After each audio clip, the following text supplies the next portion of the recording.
Livro de criança? Com certeza. Livro de adulto também. Pois todo homem traz dentro de si o que foi.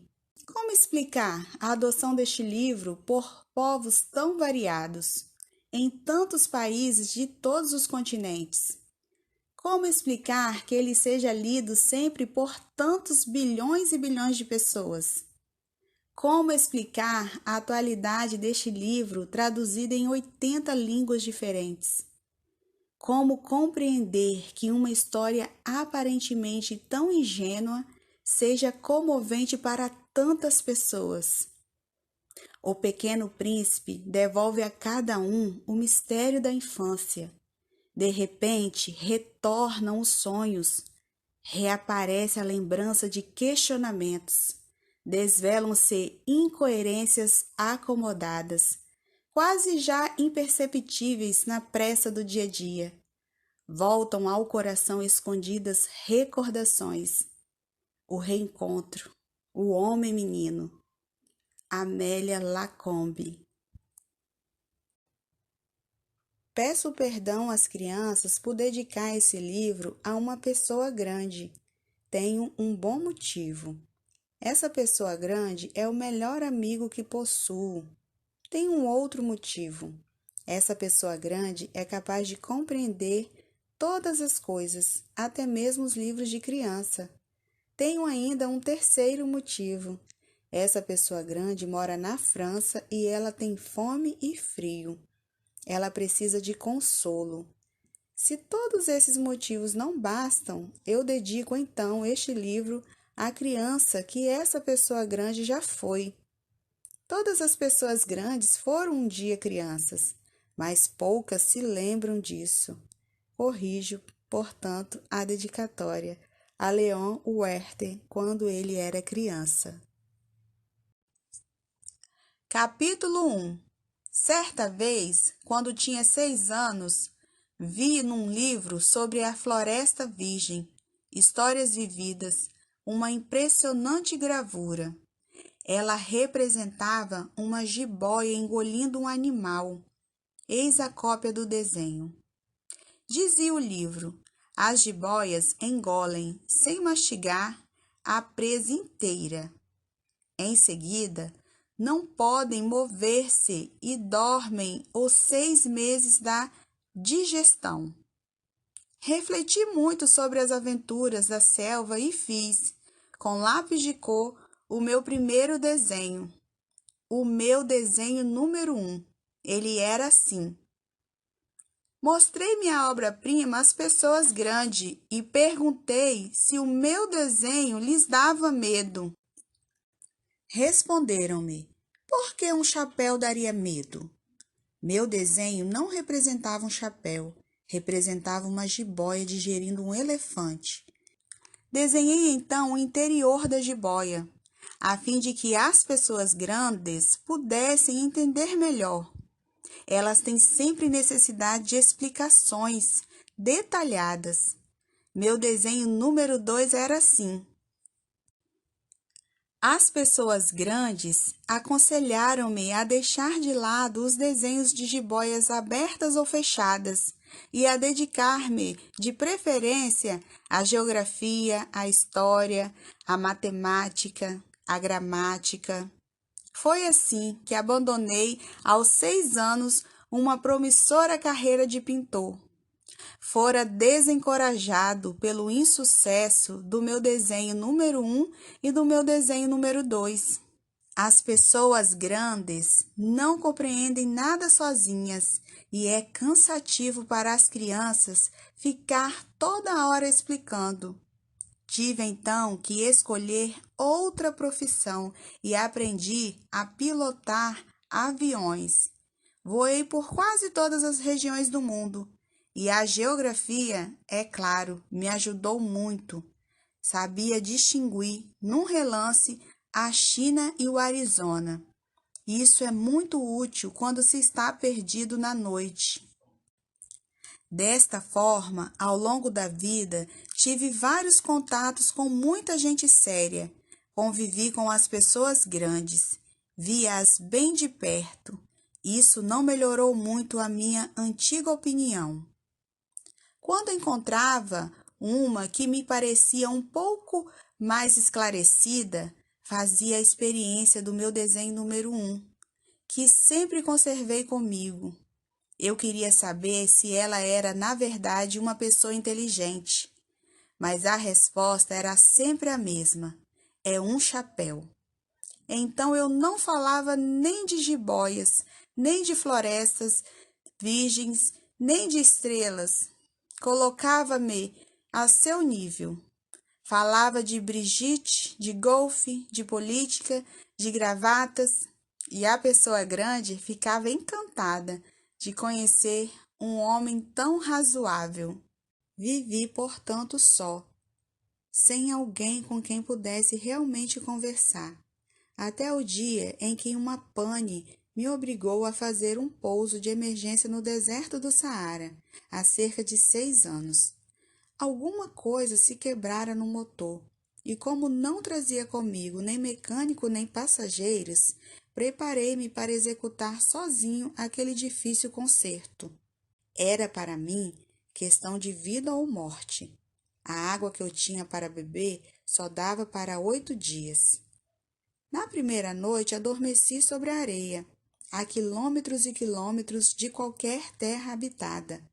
Estava mais isolado que um náufrago num bote perdido no meio do oceano. Imagine qual foi a minha surpresa quando, ao amanhecer, uma vozinha estranha me acordou. Dizia: "Por favor, desenha-me um carneiro." "O quê?" "Desenha-me um carneiro." Levantei-me num salto, como se tivesse sido atingido por um raio. Esfreguei bem os olhos, olhei ao meu redor e vi aquele homenzinho extraordinário que me observava seriamente. Eis o melhor retrato que, passado algum tempo, consegui fazer dele. Meu desenho é, com certeza, muito menos sedutor que o modelo. Não tenho culpa. Fora desencorajado aos 6 anos pelas pessoas grandes da minha carreira de pintor e só aprendera a desenhar jiboias abertas e fechadas. Olhava para aquela aparição com os olhos arregalados de espanto. Não esqueçam que eu me achava a quilômetros e quilômetros de qualquer região habitada. Ora, o meu pequeno visitante não me parecia nem perdido, nem morto de fadiga, nem morto de fome, de sede ou de medo. Não tinha absolutamente a aparência de uma criança perdida no deserto, a quilômetros e quilômetros de qualquer região habitada. Quando finalmente consegui falar, perguntei-lhe: "Mas o que fazes aqui?" E ele repetiu então, lentamente, como se estivesse dizendo algo muito sério: "Por favor, desenha-me um carneiro." Quando o mistério é impressionante demais, a gente não ousa desobedecer, por mais absurdo que aquilo parecesse, a quilômetros e quilômetros de todos os lugares habitados, e com a vida em perigo, tirei do bolso uma folha de papel e uma caneta. Mas lembrei-me então de que eu havia estudado principalmente geografia, história, matemática e gramática, e disse ao pequeno visitante, com um pouco de mau humor, que eu não sabia desenhar. Respondeu-me: "Não tem importância, desenha-me um carneiro."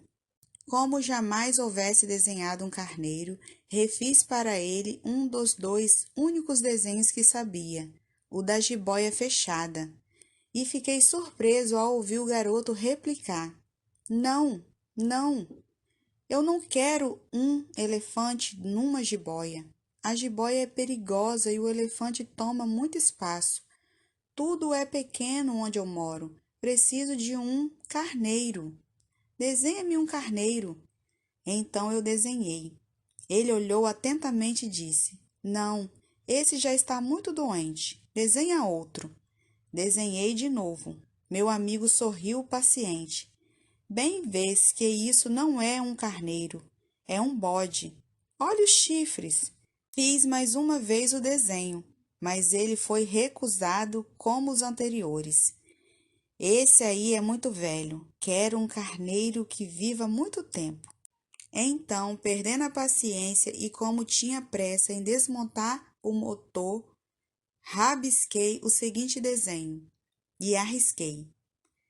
Esta é a caixa, o carneiro que queres está aí dentro. E fiquei surpreso ao ver iluminar-se a face do pequeno juiz. Era assim mesmo que eu queria. Será preciso muito capim para esse carneiro? Por quê? Porque é muito pequeno onde eu moro. Qualquer coisa chega. Eu te dei somente um carneiro. Inclinou a cabeça sobre o desenho. Não é tão pequeno assim. Olha, ele adormeceu. E foi assim que conheci um dia o Pequeno Príncipe. Capítulo 3. Levei algum tempo para entender de onde ele viera, o príncipezinho, que me fazia milhares de perguntas, parecia nunca escutar as minhas. Palavras pronunciadas ao acaso é que foram, pouco a pouco, revelando sua história. Assim, quando viu pela primeira vez meu avião, não vou desenhá-lo aqui, pois acho muito complicado. Perguntou-me: que coisa é aquela? Não é uma coisa. Aquilo voa. É um avião. O meu avião. Eu estava orgulhoso de lhe dizer que eu voava. Então ele perguntou meio assustado: como? Tu caíste do céu? Sim, respondi humildemente. Ah, isso é engraçado. E o pequeno príncipe deu uma bela risada, que me irritou profundamente. Gosto que levem a sério as minhas desgraças.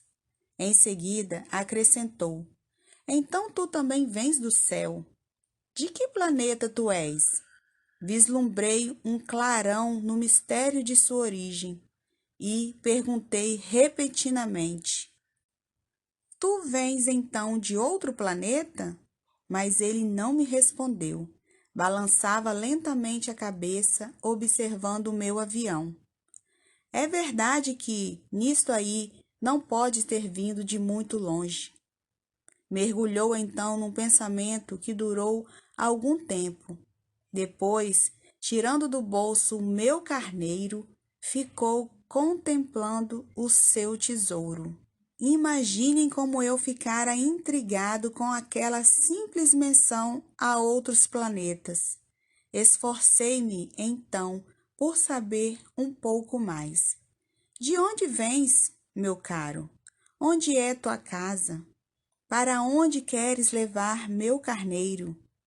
Ficou algum tempo em silêncio e depois respondeu: o bom é que a caixa que me deste poderá, à noite, servir de casa para ele. Sem dúvida.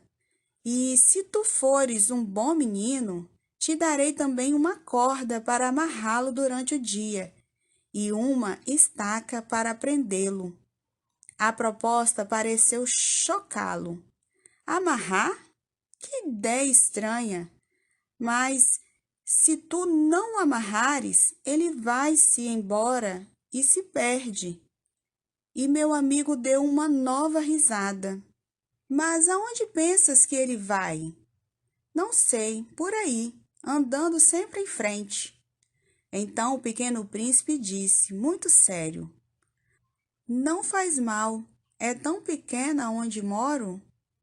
E depois, talvez com um pouco de tristeza, acrescentou ainda: quando a gente anda sempre em frente, não pode mesmo ir longe. Capítulo 4. Eu aprendera, assim, uma segunda coisa importantíssima. O seu planeta de origem era um pouco maior que uma casa. Para mim, isso não era uma surpresa. Eu sabia que, além dos grandes planetas, Terra, Júpiter, Marte ou Vênus, aos quais se deram nomes, há centenas e centenas de outros planetas, por vezes tão pequenos que mal se veem no telescópio. Quando um astrônomo descobre um deles, dá-lhe por nome um número. Chama-o, por exemplo, asteroide 325. Tenho sérias razões para supor que o planeta de onde viera o príncipe era o asteroide B612. Esse asteroide foi só visto uma vez ao telescópio, em 1909, por um astrônomo turco. Ele fizera na época uma grande demonstração de sua descoberta, num congresso internacional de astronomia, mas ninguém lhe dera crédito, por causa das roupas típicas que usava. As pessoas grandes são assim. Felizmente, para a reputação do asteroide B612, um ditador turco obrigou o povo, sob pena de morte, a vestir-se à moda europeia. O astrônomo repetiu sua demonstração em 1920, vestido numa elegante casaca. Então, dessa vez, todo mundo acreditou.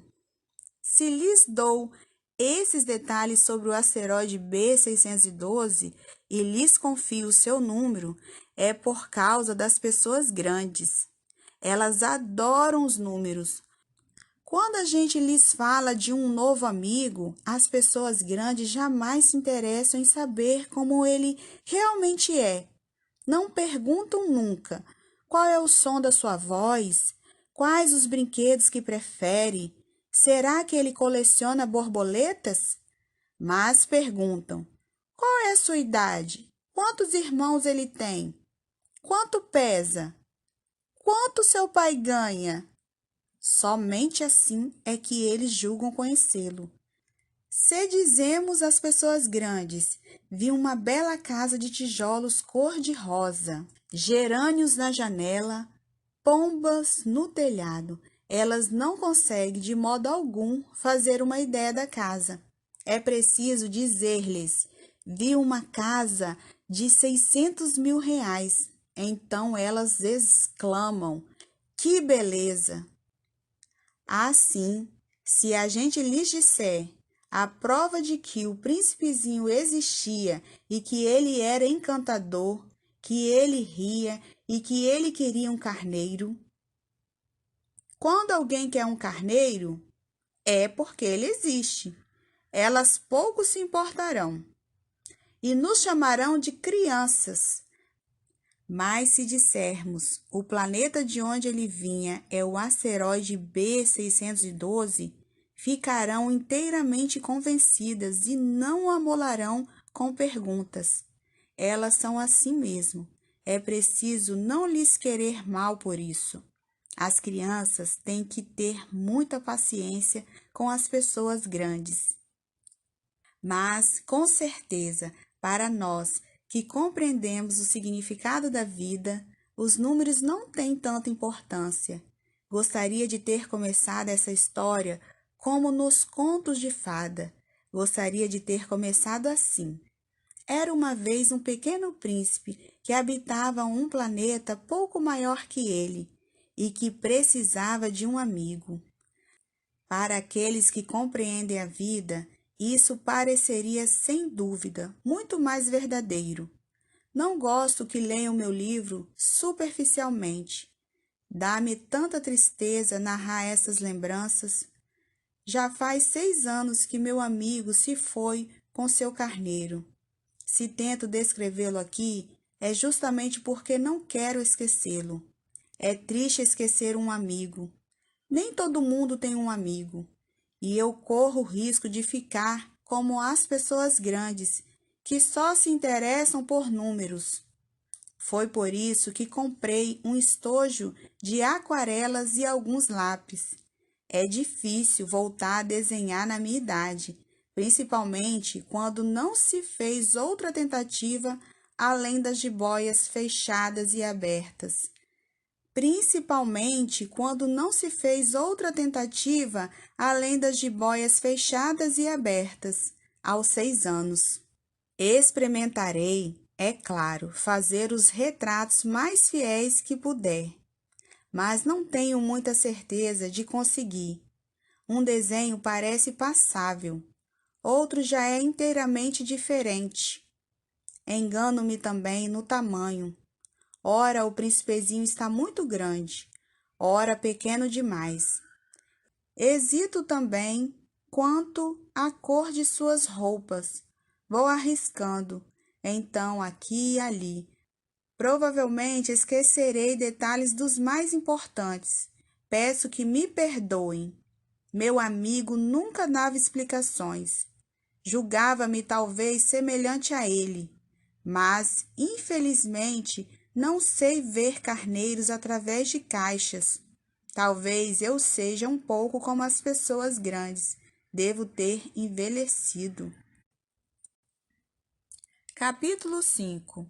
A cada dia eu ficava sabendo mais alguma coisa do seu planeta, da partida, da viagem, mas isso devagarzinho, ao acaso das informações colhidas de suas observações. Foi assim que vim a conhecer, no terceiro dia, o drama dos baobás. Dessa vez, ainda foi graças ao carneiro, pois de repente o pequeno príncipe me perguntou, como se tivesse um problema sério: é verdade que os carneiros comem arbustos? Sim, é verdade. Ah, que bom! Não entendi imediatamente por que era tão importante que os carneiros comessem arbustos, mas o pequeno príncipe acrescentou: então eles comem também os baobás? Expliquei ao príncipezinho que os baobás não são arbustos, mas árvores grandes como igrejas, e que mesmo que ele levasse consigo toda uma manada de elefantes, eles não chegariam a destruir um único baobá. A ideia de uma manada de elefantes fez o príncipezinho rir. Seria preciso colocar um em cima do outro, mas sabiamente observou em seguida: os baobás, antes de crescerem, são pequenos. É verdade, mas por que tu desejas que os carneiros comam os baobás pequenos? Ora, vejamos, respondeu-me, como se tratasse de algo óbvio, e foi-me preciso um grande esforço para decifrar sozinho esse problema.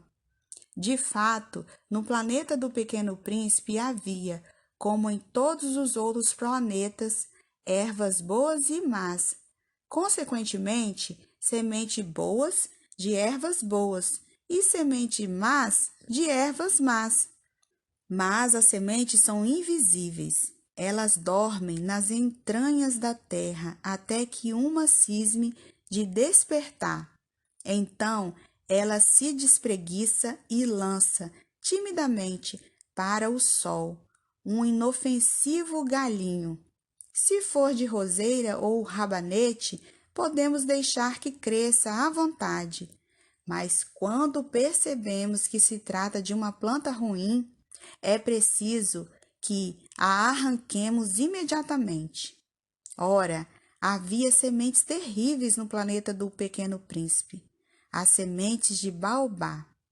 O solo do planeta estava infestado, e quando não se descobre que aquela plantinha é um baobá, nunca mais a gente consegue se livrar dela, pois as suas raízes penetram o planeta todo, atravancando-o.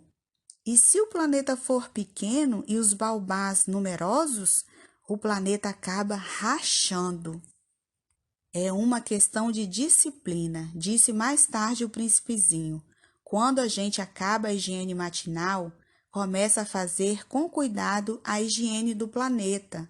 É preciso que nos habituemos a arrancar regularmente os baobás logo que se diferenciem das roseiras, com as quais muitos se parecem quanto pequenos. É um trabalho sem graça, mas de fácil execução. E um dia aconselhou-me a fazer um belo desenho para que as crianças do meu planeta tomassem consciência desse perigo. Se algum dia tiverem de viajar, explicou-me, poderá ser útil para elas. Às vezes não há inconveniente em protelar um trabalho, mas quando se trata de baobás, é sempre uma catástrofe. Conheci um planeta habitado por um preguiçoso. Ele havia deixado que ali crescessem 3 arbustos e, de acordo com as orientações do Pequeno Príncipe, desenhei o tal planeta.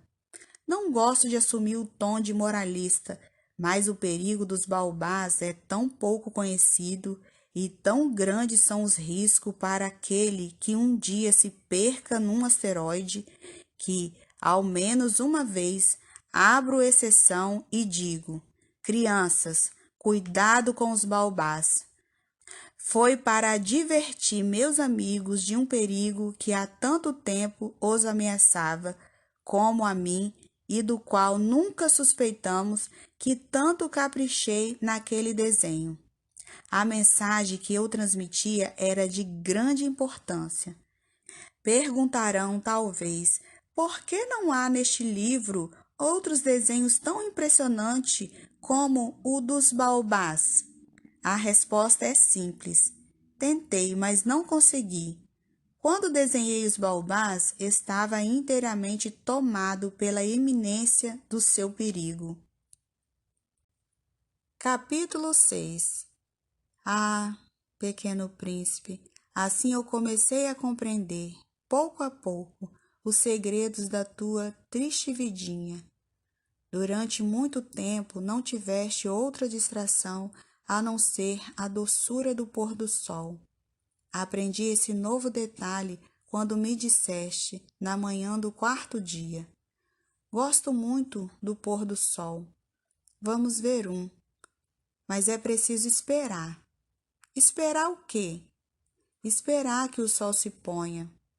Tu fizeste um ar de surpresa e logo depois riste de ti mesmo. Disseste-me: eu imagino sempre estar em casa. De fato, quando é meio-dia nos Estados Unidos, o sol todo mundo sabe, está se pondo na França. Bastaria poder ir à França num minuto para assistir ao pôr do sol. Infelizmente, a França é longe demais, mas no teu pequeno planeta bastava apenas recuar um pouco a cadeira, e assim contemplavas o crepúsculo todas as vezes que desejavas. Um dia eu vi o sol se pôr 44 vezes, e logo depois acrescentastes: quando a gente está muito triste, gosta de admirar o pôr do sol. Estavas tão triste assim no dia em que contemplastes o 44? Mas o príncipezinho não respondeu. Capítulo 7. No 5º dia, sempre graças ao carneiro, um segredo da vida do pequeno príncipe me foi revelado. Perguntou-me, sem rodeios, como se fosse o resultado de uma longa reflexão: um carneiro, se come arbusto, come também as flores? Um carneiro come tudo o que encontra. Mesmo as flores que têm espinhos? Sim, mesmo as que têm. Então, para que servem os espinhos? Eu não sabia, estava ocupadíssimo naquele instante, tentando desatarrachar do motor um parafuso muito apertado. Estava bastante preocupado, pois a pane estava começando a aparecer muito grave. E a água que tinha para beber era tão pouca que eu temia o pior. Para que servem os espinhos? O pequeno príncipe jamais desistia de uma pergunta uma vez que a tivesse feito, mas eu estava irritado com o parafuso, que só respondi qualquer coisa. Espinhos não servem para nada, são pura maldade das flores.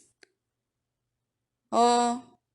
Mas após um silêncio, ele me disse com uma espécie de rancor: não acredito, as flores são fracas, ingênuas, defendem-se como podem. Elas se julgam poderosas com os seus espinhos. Não respondi. Naquele instante eu pensava: se esse parafuso não afrouxar, vou fazê-lo soltar com uma martelada. O príncipezinho perturbou-me de novo meus pensamentos. E tu achas então que as flores... Ora, eu não acho nada. Respondi qualquer coisa. Eu só me ocupo com coisas sérias. E ele olhou-me surpreso. Coisas sérias. Ele me via de martelo em punho, dedos sujos de graxa, curvado sobre um objeto que lhe parecia ser muito feio. Tu falas como as pessoas grandes. Senti um pouco de vergonha, mas ele acrescentou implacável. Tu confunde todas as coisas, mistura tudo. Ele estava realmente muito irritado. Sacudiam ao vento seus cabelos dourados. Conheço um planeta onde há um sujeito vermelho, quase roxo. Nunca cheirou uma flor, nunca olhou uma estrela, nunca amou ninguém, nunca fez outra coisa senão contas. E o dia todo repete, como tu, eu sou um homem sério, eu sou um homem sério. E isso o faz inchar-se de orgulho. Mas ele não é um homem, é um cogumelo. Quê? Um cogumelo. O príncipe estava agora pálido de cólera. Há milhões e milhões de anos que as flores produzem espinhos. Há milhões e milhões de anos que, apesar disso, os carneiros as comem. E não será importante procurar saber por que elas perdem tanto tempo produzindo espinhos inúteis? Não terá importância a guerra dos carneiros e das flores? Não será mais importante que as contas do tal sujeito? E se eu, por minha vez, conheço uma única do mundo, que só existe no meu planeta, e que um belo dia um carneirinho pode destruir num só golpe, sem saber o que faz, isso não tem importância? Corou um pouco e continuou em seguida. Se alguém ama uma flor da qual só existe um exemplar em milhões e milhões de estrelas, isso basta para fazê-lo feliz quando a contempla. Ele pensa: minha flor está lá em algum lugar, mas se o carneiro come a flor, para ele é como se todas as estrelas repentinamente se apagassem. E isso não tem importância. Não conseguiu dizer mais nada. Imediatamente se pôs a soluçar. A noite caíra. Larguei as ferramentas. Ria-me do martelo, do parafuso, da sede e da morte. Havia numa estrela, num planeta, o meu, a terra, um principezinho a consolar. Tomei-o nos braços, embalei-o e lhe dizia: a flor que tu amas não está em perigo. Vou desenhar uma focinheira para o carneiro, uma cerca para a tua flor. Eu não sabia o que dizer. Sentia-me envergonhado. Não sabia como consolá-lo, como me aproximar dele. É tão misterioso o país das lágrimas. Capítulo 8. Logo aprendi a conhecer melhor aquela flor. Sempre houvera, no planeta do Pequeno Príncipe, flores muito simples, ordenadas de uma só fileira de pétalas, e que não ocupavam espaço nem incomodavam ninguém. Apareciam pela manhã, na relva, e à tarde já murchavam. Mas aquela brotara um dia de uma semente trazida não se sabe de onde, e o príncipezinho resolvera vigiar de perto o pequeno broto, que era tão diferente dos outros. Podia ser uma nova espécie de baobá, mas o arbusto logo parou de crescer, e na sua extremidade começou então a se formar uma flor. O pequeno príncipe, que assistia ao surgimento de um enorme botão, pressentiu que dali sairia uma aparição miraculosa. Mas a flor parecia nunca acabar de preparar sua beleza no seu verde aposento. Escolhia as cores com cuidado, vestia-se lentamente, ajustava uma a uma suas pétalas. Não queria sair como os cravos, amarrotada. Ela queria aparecer no esplendor da sua beleza. Ah, sim, era vaidosa. Sua misteriosa toilette, portanto, durara alguns dias. E eis que, numa manhã, justamente à hora do sol nascer, ela se mostrou. E ela, que se preparara com tanto esmero, disse bocejando: Ah, eu acabo de despertar. Desculpa, estou ainda toda despenteada. O príncipezinho, então, não pôde conter o seu espanto. Como és bonita! É verdade, respondeu a flor docemente, e nasci ao mesmo tempo que o sol. O pequeno príncipe percebeu logo que a flor não era modesta, mas ela era tão envolvente. Creio que é hora do café da manhã, acrescentou ela. Tu poderias cuidar de mim. E o príncipezinho, atordoado, tendo ido buscar um regador com água fresca, molhou a flor. Assim, ela logo começou a atormentá-lo com sua doentia vaidade. Um dia, por exemplo, falando dos seus 4 espinhos, dissera ao pequeno príncipe: Os tigres, eles podem aparecer com suas garras. Não há tigres no meu planeta, retrucara o príncipezinho. Além disso, tigres não comem ervas. Não sou uma erva, respondera a flor suavemente. Perdoa-me, não tenho medo dos tigres, mas tenho horror das correntes de ar. Não terias, por acaso, um paravento? Horror das correntes de ar. Isso não é bom para uma planta, pensara o pequeno príncipe. É bem complicada essa flor. À noite me colocarás sobre uma redoma de vidro.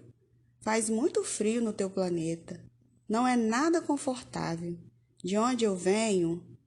De repente calou-se. Viera em forma de semente. Não pudera conhecer nada dos outros mundos. Encabulada por ter sido surpreendida em uma mentira tão tola, tossiu 2 ou 3 vezes e, para fazê-lo sentir-se culpado, pediu: E o paravento? Ia buscá-lo, mas tu me falavas. Então ela forçou a tosse para causar-lhe remorso. Assim, o pequeno príncipe, apesar da sinceridade de seu amor, logo começara a duvidar dela, levar a sério palavras sem importância, e isto o fez sentir-se muito infeliz. Não devia tê-la escutado, confessou-me um dia. Não se deve nunca escutar as flores, basta admirá-las, sentir seu aroma. A minha perfumava todo o planeta, mas eu não sabia como desfrutá-la. Aquela história das garras, que tanto me irritara, devia ter me enternecido. Confessou-me ainda. Não soube compreender coisa alguma. Deveria tê-la julgado por seus atos, não pelas palavras. Ela exalava perfume e me alegrava. Não podia jamais tê-la abandonado. Deveria ter percebido sua ternura por trás daquelas tolas mentiras. As flores são tão contraditórias, mas eu era jovem demais para saber amá-la. Capítulo 9. Creio que ele se aproveitou de uma migração de pássaros selvagens para fugir. Na manhã da viagem, pôs o planeta em ordem. Resolveu cuidadosamente seus vulcões.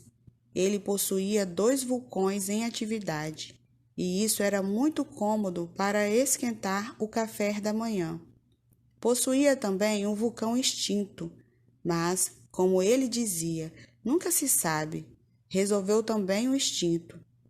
Se são bem resolvidos, os vulcões queimam lentamente, constantemente, sem erupções. As erupções vulcânicas são como fagulhas de lareira. Aqui na Terra, somos muito pequenos para resolver os vulcões, por isso é que eles nos causam tanto dano. O pequeno príncipe arrancou também, não sem um pouco de tristeza, os últimos rebentos de baobás. Ele pensava em nunca mais voltar. Mas todos esses trabalhos rotineiros lhe pareceram, naquela manhã, extremamente agradáveis, e quando regou pela última vez a flor e se preparava para colocá-la sob a redoma, percebeu que tinha vontade de chorar. Adeus, disse ele à flor, mas a flor não respondeu. Adeus, repetiu ele. A flor tossiu, mas não era por causa do resfriado. Eu fui uma tola, disse finalmente. Peço-te perdão. Procura ser feliz. A ausência de censuras o surpreendeu. Ficou parado, completamente sem jeito, com a redoma nas mãos. Não conseguia compreender aquela delicadeza. É claro que eu te amo, disse-lhe a flor. Foi minha culpa não perceberes isso. Mas não tem importância. Foste tão tolo quanto eu. Tenta ser feliz. Larga essa redoma. Não preciso mais dela. Mas o vento, não estou tão resfriada assim. O ar fresco da noite me fará bem. Eu sou uma flor. Mas os bichos? É preciso que eu suporte 2 ou 3 larvas se quiser conhecer as borboletas. Dizem que são tão belas. Do contrário, quem virá visitar-me? Tu estarás longe. Quanto aos bichos grandes, não tenho medo deles. Eu tenho as minhas garras. E ela mostrou ingenuamente seus 4 espinhos. Em seguida acrescentou: Não demores assim, que é exasperante. Tu decidiste partir, então vai. Pois ela não queria que ele a visse chorar. Era uma flor muito orgulhosa. Capítulo 10. Ele se achava na região dos asteroides 325, 326, 327, 328, 329 e 330. Começou, então, a visitá-los, para desta forma ter uma atividade a se instruir. O primeiro era habitado por um rei. O rei sentava-se, vestido de púrpura e arminho, num trono muito simples, embora majestoso. Ah, eis um súdito, respondeu o rei ao ver o visitante. E o príncipezinho perguntou a si mesmo: como ele pode reconhecer-me se jamais me viu? Ele não sabia que para os reis o mundo é muito mais simples. Todos os homens são súditos. Aproxima-te para que eu te veja melhor, disse o rei, todo orgulhoso de poder ser rei para alguém. O pequeno príncipe olhou em volta para achar onde sentar-se, mas o planeta estava todo ocupado pelo magnífico manto de arminho. Ficou, então, de pé, mas, como estava cansado, bocejou. É contra a etiqueta bocejar na frente do rei, disse o monarca. Eu o proíbo. Não posso evitar, disse o príncipezinho. Sem jeito. Fiz uma longa viagem e não dormi ainda. Então, disse o rei, eu te ordeno que bocejes. Há anos que não vejo ninguém bocejar. Os bocejos são uma raridade para mim. Vamos, boceja. É uma ordem. Isso me intimida. Assim eu não consigo, disse o pequeno príncipe.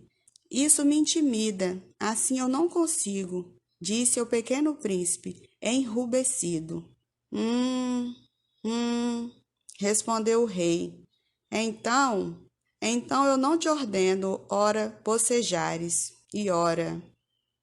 Ele gaguejava um pouco e parecia envergonhado, porque o rei fazia questão que sua autoridade fosse respeitada. Não tolerava desobediência, era um monarca absoluto, mas como era muito bom, dava ordens razoáveis. Se eu ordenasse, costumava dizer, que um general se transformasse numa gaivota e o general não me obedecesse, a culpa não seria do general, seria minha. Posso sentar-me? Perguntou timidamente o príncipezinho.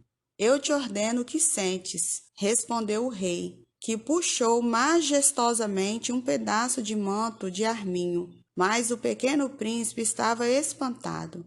O planeta era minúsculo. Sobre quem reinaria? O rei. Majestade, eu vos peço perdão por ousar interrogar-vos. Eu te ordeno que me interrogues. Apressou-se o rei a dizer: Majestade, sobre quem reinais? Sobre tudo, respondeu o rei, com uma grande simplicidade. Sobre tudo? O rei, com um gesto simples, indicou seu planeta, os outros planetas e também as estrelas. Sobre tudo isso? Sobre tudo isso, respondeu o rei, pois ele não era apenas um monarca absoluto, era também um monarca universal. E as estrelas vos obedecem? Sem dúvida, disse o rei, obedecem prontamente. Eu não tolero indisciplina. Tanto poder maravilhou o pequeno príncipe. Se ele fosse detentor desse poder, teria podido assistir não a 44, mas a 72, ou mesmo a 100, ou mesmo a 200 pôres do sol no mesmo dia, sem precisar nem mesmo afastar a cadeira. E, como se sentisse um pouco triste ao pensar no seu pequeno planeta abandonado, ousou solicitar ao rei uma graça. Eu desejava ver um pôr do sol. Fazei-me esse favor. Ordenai ao sol que se ponha. Se eu ordenasse a meu general voar de uma flor a outra como borboleta, ou escrever uma tragédia, ou transformar-se numa gaivota, e o general não executasse a ordem recebida, quem, ele ou eu, estaria errado? Vós, respondeu com firmeza o príncipezinho. Exato, é preciso exigir de cada um o que cada um pode dar, replicou o rei. A autoridade se baseia na razão. Se ordenares a teu povo que ele se lance ao mar, todos se rebelarão. Eu tenho o direito de exigir obediência porque minhas ordens são razoáveis. E meu pôr do sol? Lembrou o pequeno príncipe, que nunca esquecia uma pergunta que tivesse feito. Teu pôr do sol, tu o terás. Eu o exigirei, mas eu esperarei, na minha sabedoria de governante, que as condições sejam favoráveis. Quando serão? Indagou o príncipe. Respondeu o rei, que consultou inicialmente um enorme calendário. Será lá por volta de 7h40, esta noite, e tu verás como sou bem obedecido. O príncipezinho bocejou. Sentia falta do seu pôr do sol. E também já estava começando a se aborrecer. Não tenho mais nada que fazer aqui, disse ao rei. Vou prosseguir minha viagem. Não partas, retrucou o rei, que estava orgulhoso de ter um súdito. Não partas, eu te faço ministro. Ministro de quê? Da justiça. Mas não há ninguém para julgar. Nunca se sabe, disse o rei. Ainda não vi todo o meu reino. Estou muito velho. Não tenho espaço para uma carruagem. E andar cansa muito. Oh, mas eu já vi, disse o pequeno príncipe, que se inclinou para dar ainda uma olhadela no outro lado do planeta. Não consigo ver ninguém. Tu julgarás a ti mesmo, respondeu o rei. É o mais difícil. É bem mais difícil julgar a si mesmo que julgar os outros. Se consegues fazer um bom julgamento de ti, és um verdadeiro sábio. Mas eu posso julgar a mim mesmo em qualquer lugar, replicou o príncipezinho. Não preciso, para isso, ficar morando aqui. Ah, disse o rei, eu tenho quase certeza de que há um velho rato no meu planeta. Eu o escuto à noite. Tu poderás julgar este rato. Tu o condenarás à morte de vez em quando. Assim, a vida dele dependerá da tua justiça.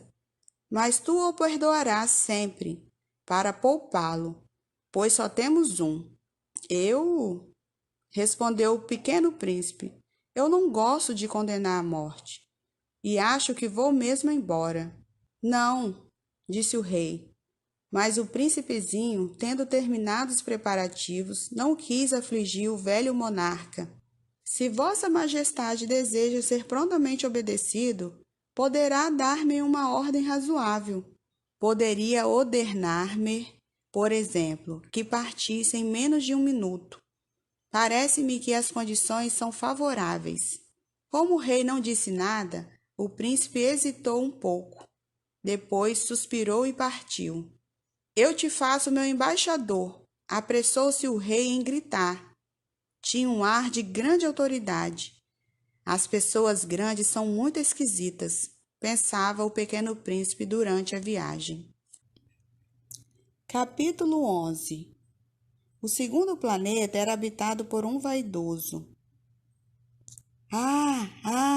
Um admirador vem visitar-me, exclamou à distância o vaidoso, mal avistar o príncipezinho. Porque para os vaidosos os outros homens são seus admiradores. Bom dia, disse o pequeno príncipe. Tu tens um chapéu engraçado. É para agradecer, exclamou o vaidoso. Para agradecer quando me aclamam. Infelizmente, não passa ninguém por aqui.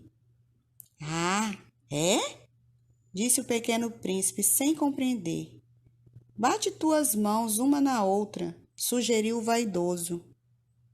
O príncipezinho bateu as mãos uma na outra. O vaidoso agradeceu modestamente, erguendo o chapéu.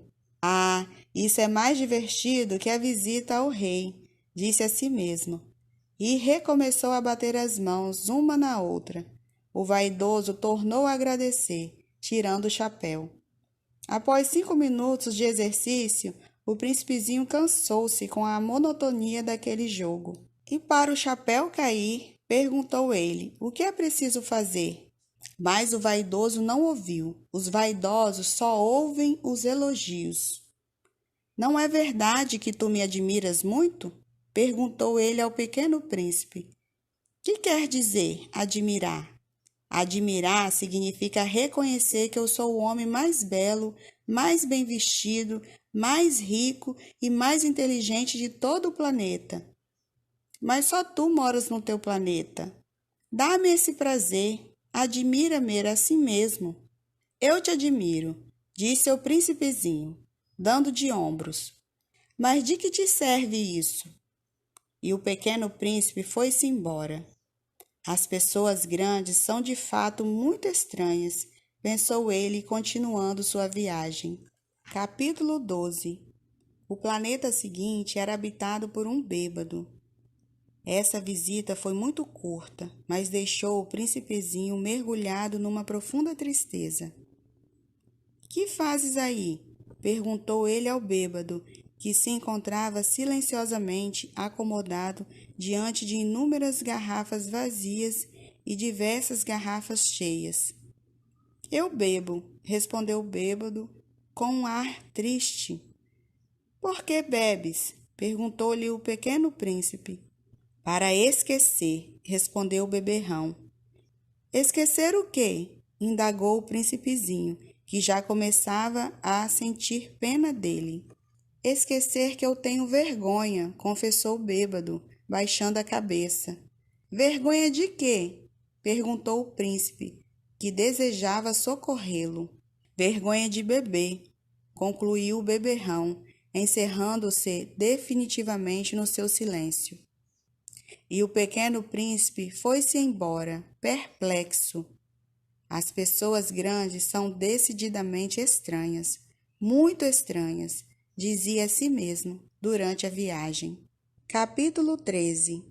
O quarto planeta era o do empresário. Estava tão ocupado que nem sequer levantou a cabeça à chegada do pequeno príncipe. Bom dia, disse-lhe este. O teu cigarro está apagado. 3 e 2 são 5. 5 e 7, 12. 12 e 3, 15.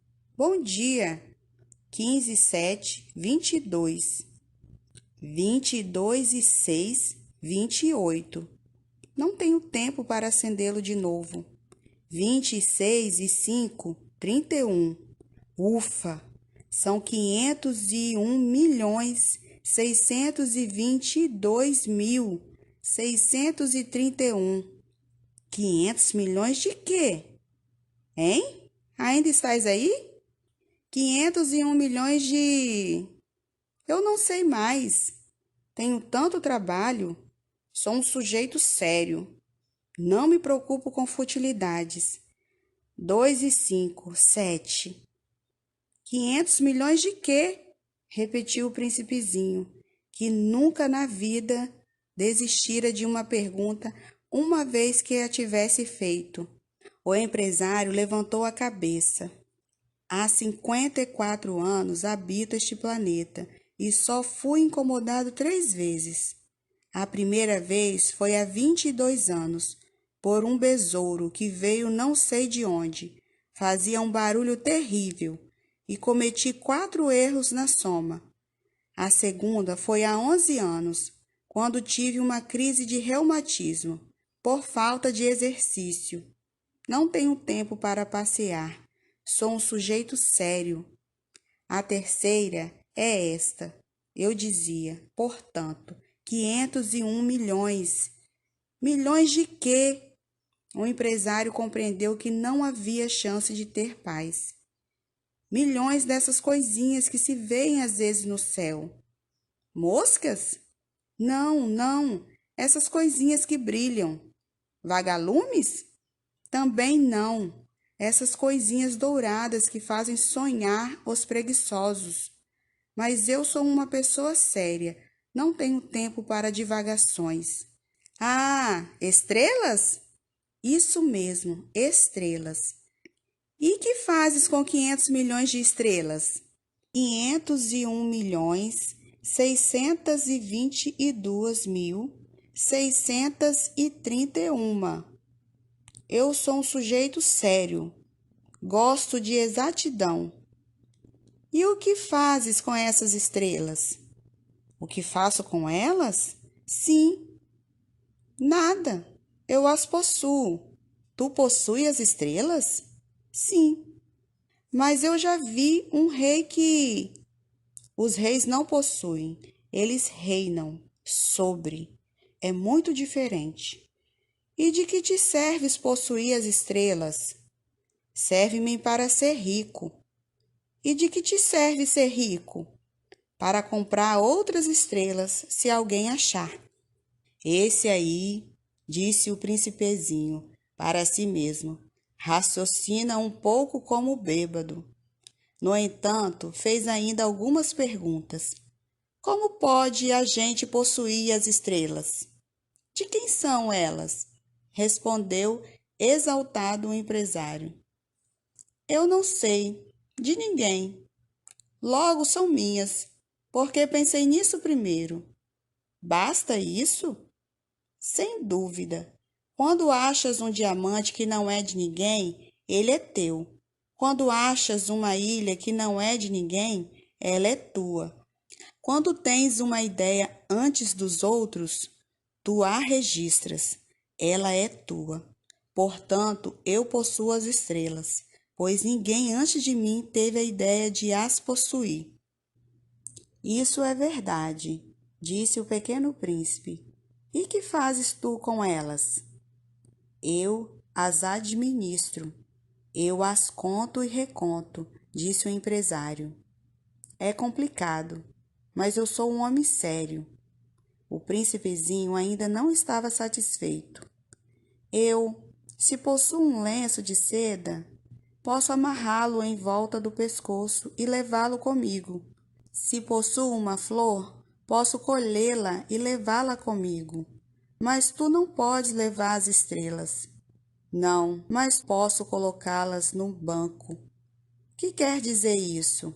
Isso quer dizer que eu escrevo num pedaço de papel o número de estrelas que possuo. Depois tranco o papel numa gaveta. Só isso? Isso basta. É divertido, pensou o príncipezinho. É bastante poético, mas sem muita utilidade. O pequeno príncipe tinha, sobre as coisas sérias, ideias muito diferentes do que pensavam as pessoas grandes.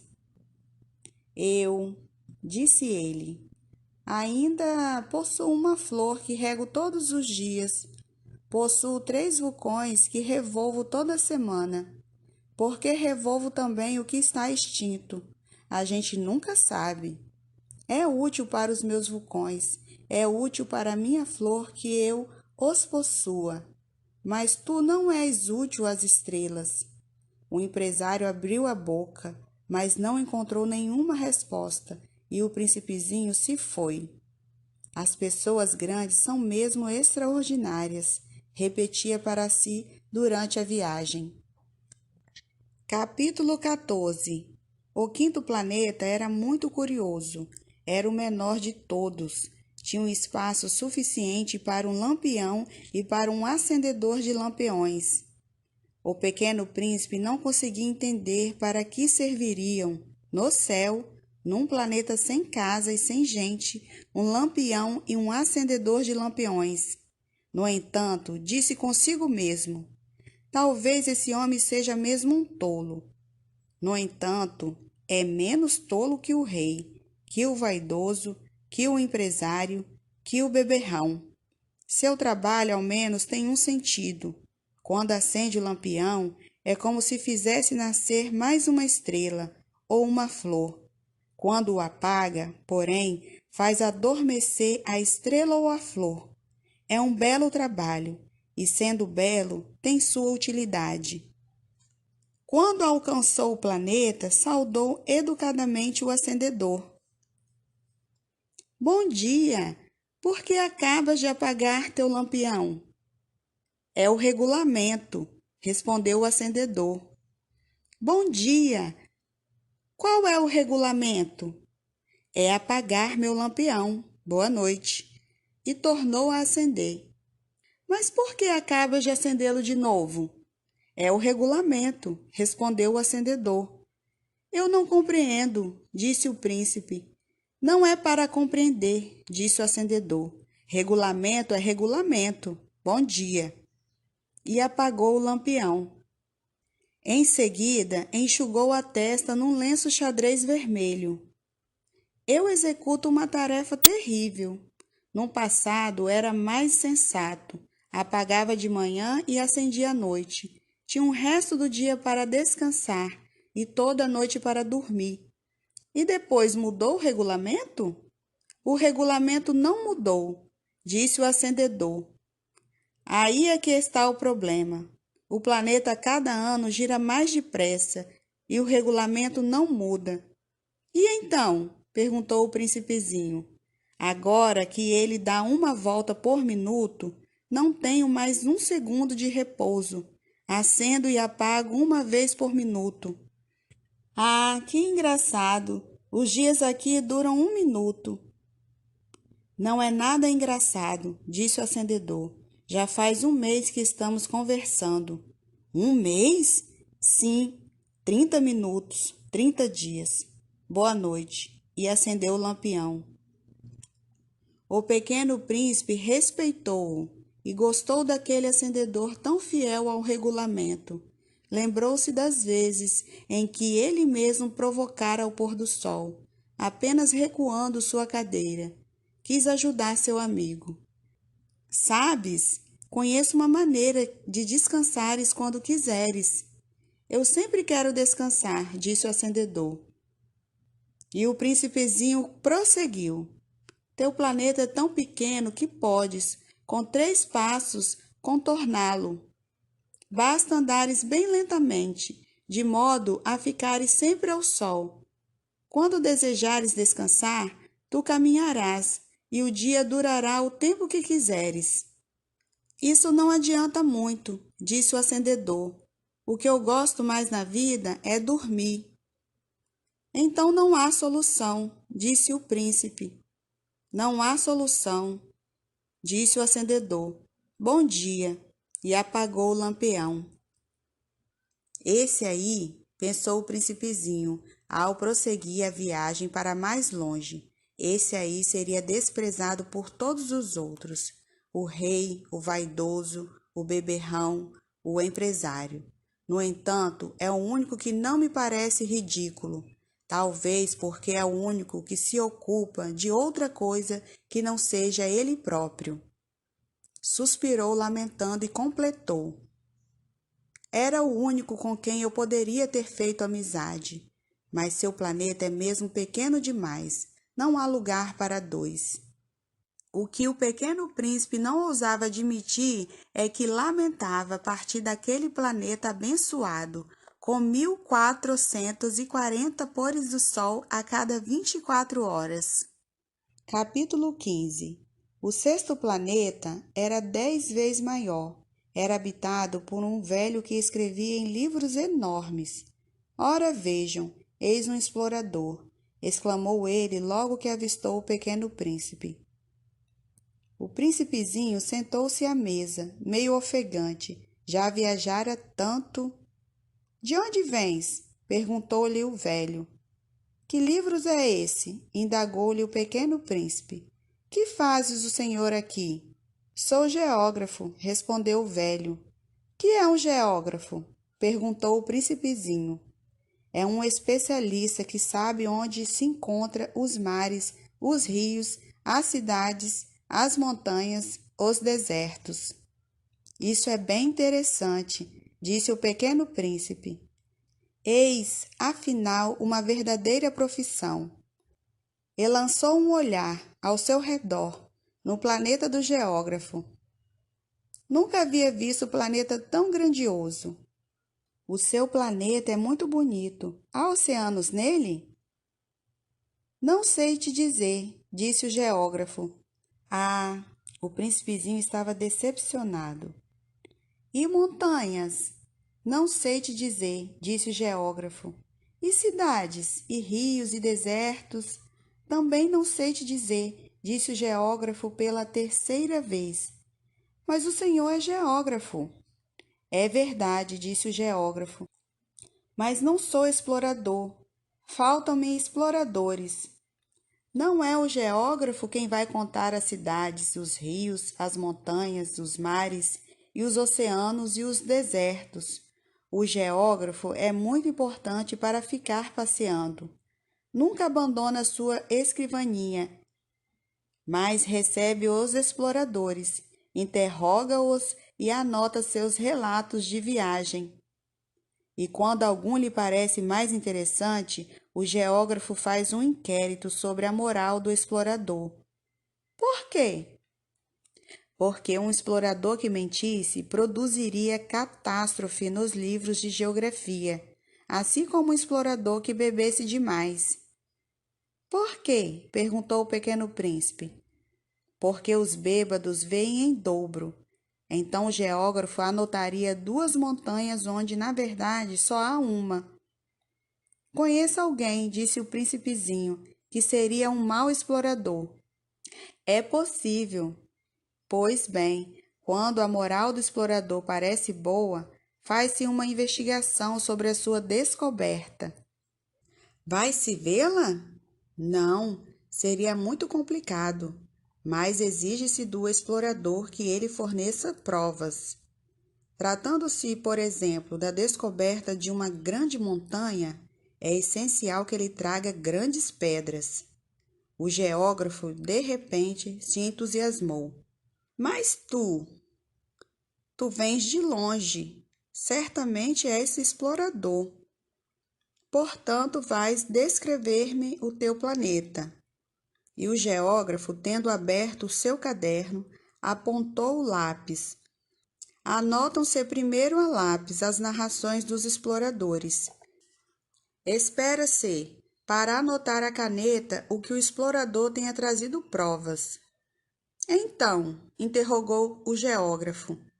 Oh, onde eu moro, disse o pequeno príncipe, não é interessante.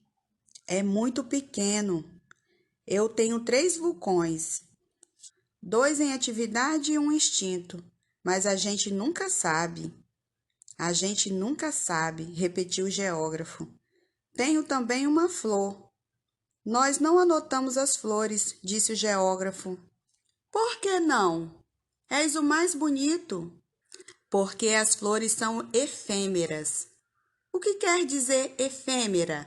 Os livros de geografia, disse o geógrafo, são os mais exatos. Nunca ficam ultrapassados.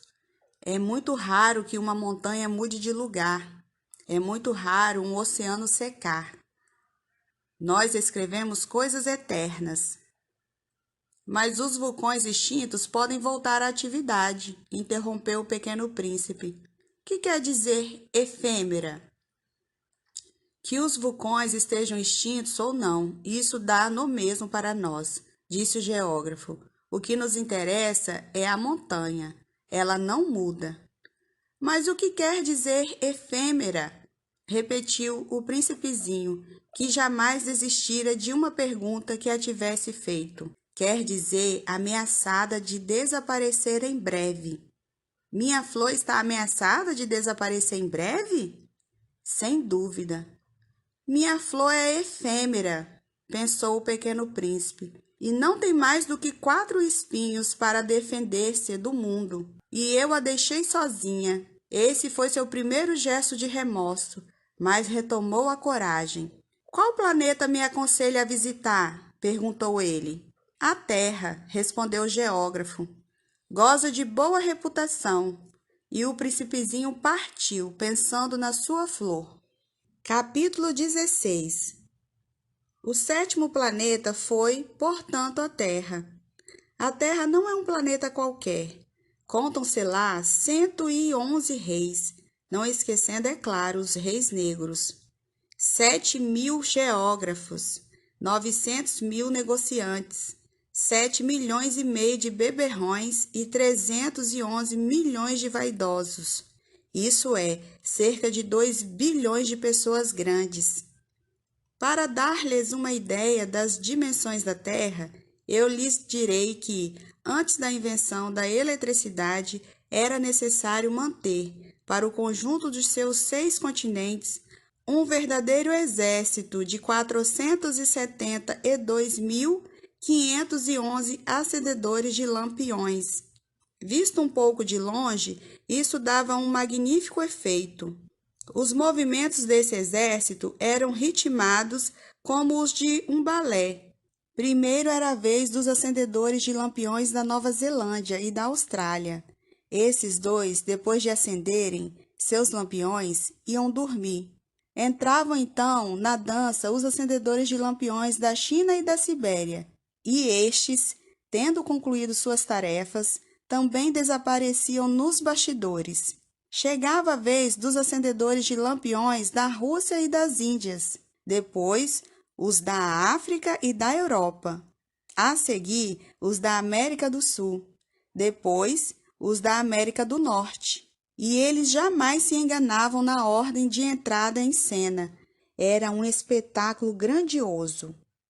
Apenas 2, o acendedor do único lampião do Polo Norte e o seu colega, do único lampião do Polo Sul, levavam uma vida preguiçosa e negligente.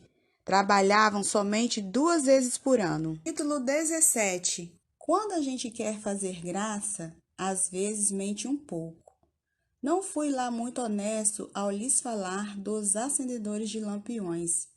Corro o risco de dar uma falsa ideia do nosso planeta àqueles que não o conhecem. Os homens ocupam, na verdade, muito pouco espaço na superfície da Terra. Se os 2 bilhões de habitantes que povoam a Terra se mantivessem de pé, colados uns aos outros, como para um comício, facilmente se acomodariam numa praça pública de 30 quilômetros de comprimento por 30 de largura. Poderíamos agrupar toda a humanidade na menor das ilhas do Pacífico. As pessoas grandes não acreditarão, é claro. Elas julgam ocupar muito espaço. Imaginam ser tão importantes quanto os baobás. Peçam-lhes então que façam as contas. Elas adoram os números. Ficarão contentes com isso. Mas não percam seu tempo nessa matemática. É desnecessário. Sei que acreditam em mim. O pequeno príncipe, uma vez na terra, ficou muito surpreso por não ver ninguém. Já receava ter se enganado de planeta, quando um anel de cor lua se remexeu na areia. Boa noite, disse o príncipezinho. Boa noite, respondeu a serpente. Em que planeta me encontro? Perguntou o príncipe. Na Terra, na África, respondeu a serpente. Ah, e não há ninguém na Terra? Aqui é o deserto. Não há ninguém nos desertos. A terra é grande, disse a serpente. O pequeno príncipe sentou-se numa pedra e ergueu os olhos para o céu. As estrelas são todas iluminadas. Será que elas brilham para que cada uma possa um dia encontrar a sua? Olha o meu planeta, está bem em cima de nós, mas como ele está longe. Teu planeta é belo, disse a serpente. Que vens fazer aqui? Tenho problemas com uma flor, disse o príncipe. Ah, exclamou a serpente, e se calaram. Onde estão os homens? Tornou a perguntar o príncipezinho. A gente se sente um pouco sozinho no deserto. Entre os homens, a gente também se sente só, disse a serpente. O pequeno príncipe olhou-a por um longo tempo. Tu és um bichinho engraçado, disse ele, fino como um dedo. Mas sou mais poderosa do que o dedo de um rei, disse a serpente. O príncipezinho sorriu. Tu não és tão poderosa assim, não tens nem patas, não podes sequer viajar. Eu posso levar-te mais longe que um navio, disse a serpente. Ela enrolou-se no tornozelo do pequeno príncipe, como se fosse um bracelete de ouro. Aquele que eu toco devolvo à terra de onde veio, continuou a serpente. Mas tu és puro e vens de uma estrela. O príncipezinho não respondeu. Tenho pena de ti, tão fraco, nessa terra de granito. Posso ajudar-te um dia, se tiveres muita saudade do teu planeta. Posso... Oh, eu te compreendo muito bem, disse o pequeno príncipe. Mas por que falas sempre por enigmas? Eu os resolvo todos, disse a serpente. E calaram-se os dois. Capítulo 18. O pequeno príncipe atravessou o deserto e encontrou apenas uma flor de 3 pétalas, uma florzinha insignificante. Bom dia, disse o príncipe. Bom dia, disse a flor. Onde estão os homens? Perguntou ele educadamente. A flor um dia vira passar uma caravana. Os homens? Eu creio que existem 6 ou 7. Vi-os faz muito tempo, mas não se pode nunca saber onde se encontram. O vento os leva. Eles não têm raízes. Eles não gostam das raízes. Adeus, disse o príncipezinho. Adeus, disse a flor. Capítulo 19. O príncipezinho escalou uma grande montanha. As únicas montanhas que conhecera eram os 3 vulcões que lhe batiam no joelho. O vulcão extinto servia-lhe de tamborete. De uma montanha tão alta como esta, pensava ele, verei todo o planeta e todos os homens. Mas só viu pedras pontudas como agulhas. Bom dia, disse ele ao léu. Bom dia, bom dia, bom dia, respondeu o eco. Quem és tu? Perguntou o príncipezinho. Quem és tu? Quem és tu? Quem és tu? Respondeu o eco. Sejam meus amigos, eu estou só, disse ele. Estou só, estou só, estou só, respondeu o eco. Que planeta engraçado, pensou então. É completamente seco, pontudo e salgado. E os homens não têm imaginação. Repetem o que a gente diz. No meu planeta eu tinha uma flor, e era sempre ela que falava primeiro. Capítulo 20. Mas aconteceu que o pequeno príncipe, tendo andado muito tempo pelas areias, pelas rochas e pela neve, descobriu, enfim, uma estrada. E as estradas vão todas em direção aos homens. Bom dia, disse ele. Era um jardim cheio de rosas. Bom dia, disseram as rosas. Ele as contemplou. Eram todas iguais à sua flor. Quem sois? Perguntou ele, espantado. Somos as rosas, responderam elas. Ah! Exclamou o príncipezinho. E ele se sentiu extremamente infeliz. Sua flor lhe havia dito que ela era a única de sua espécie em todo o universo, e eis que havia 5.000 igualzinhas num só jardim. Ela teria se envergonhado, pensou ele, se visse isto. Começaria a tossir, simularia morrer para escapar ao ridículo, e eu seria obrigado a fingir que cuidava dela, porque senão, só para me humilhar, ela seria bem capaz de morrer de verdade. Depois refletiu ainda. Eu me julgava rico por ter uma única flor, e possuo apenas uma rosa comum, uma rosa e 3 vulcões que não passam do meu joelho, estando um, talvez, extinto para sempre. Isso não faz de mim um príncipe muito poderoso. E deitado na relva, ele chorou. Capítulo 21. E foi então que apareceu a raposa. Bom dia, disse a raposa. Bom dia, respondeu educadamente o pequeno príncipe, que, olhando à sua volta, nada viu. Eu estou aqui, disse a voz, debaixo da macieira. Quem és tu? Perguntou o príncipezinho. Tu és bem bonita. Sou uma raposa, disse a raposa. Vem brincar comigo, propôs ele. Estou tão triste.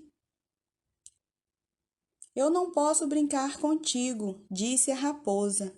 Não me cativaram ainda. Ah, desculpe, disse o príncipezinho. Mas, após refletir, acrescentou. Que quer dizer cativar? Tu não és daqui, disse a raposa. Que procuras? Procuro os homens, disse o pequeno príncipe. Os homens, disse a raposa, têm fuzis e caçam. É assustador. Criam galinhas também. É a única coisa que fazem de interessante. Tu procuras galinhas? Não, disse o príncipe. Eu procuro amigos. Que quer dizer cativar? É algo quase sempre esquecido, disse a raposa. Significa criar laços. Criar laços? Exatamente, disse a raposa. Tu não és ainda para mim senão um garoto inteiramente igual a 100.000 outros garotos. E eu não tenho necessidade de ti. E tu também não tens necessidade de mim. Não passo a teus olhos de uma raposa igual a 100.000 outras raposas. Mas, se tu me cativas, nós teremos necessidade um do outro. Serás para mim único no mundo, e eu serei para ti única no mundo. Começo a compreender, disse o pequeno príncipe. Existe uma flor. Eu creio que ela me cativou. É possível, disse a raposa. Vê-se tanta coisa na terra. Oh, não foi na terra, disse o príncipezinho. A raposa pareceu intrigada. Num outro planeta? Sim. Há caçadores nesse planeta? Não. Que bom. E galinhas? Também não. Nada é perfeito, suspirou a raposa. Mas a raposa retomou o seu raciocínio. Minha vida é monótona. Eu caço as galinhas e os homens me caçam. Todas as galinhas se parecem e todos os homens se parecem também. E isso me incomoda um pouco. Mas se tu me cativas, minha vida será como que cheia de sol. Conhecerei um barulho de passos que será diferente dos outros. Os outros passos me fazem entrar debaixo da terra. Os teus me chamarão para fora da toca, como se fossem música. E depois, olha, vês lá longe os campos de trigo? Eu não como pão. O trigo para mim não vale nada. Os campos de trigo não me lembram coisa alguma. E isso é triste. mas tu tens cabelos dourados. Então será maravilhoso quando me tiveres cativado. O trigo que é dourado fará com que eu me lembre de ti, e eu amarei o barulho do vento do trigo. A raposa calou-se e observou por muito tempo o príncipe. Por favor, cativa-me, disse ela. Eu até gostaria, disse o príncipezinho, mas não tenho muito tempo. Tenho amigos a descobrir e muitas coisas a conhecer. A gente só conhece bem as coisas que cativou, disse a raposa. Os homens não têm mais tempo de conhecer coisa alguma. Compram tudo já pronto nas lojas. Mas como não existem lojas de amigos, os homens não têm mais amigos. Se tu quiseres um amigo, cativa-me. Que é preciso fazer? Perguntou o pequeno príncipe. É preciso ser paciente, respondeu a raposa. Tu te sentarás primeiro um pouco longe de mim, assim, na relva. Eu te olharei com um canto do olho e tu não dirás nada. A linguagem é uma fonte de mal-entendidos, mas cada dia te sentarás mais perto. No dia seguinte, o príncipezinho voltou. Teria sido melhor se voltasses à mesma hora, disse a raposa. Se tu vens, por exemplo, às 4 da tarde, desde as 3 eu começarei a ser feliz. Às 4, então estarei inquieta e agitada.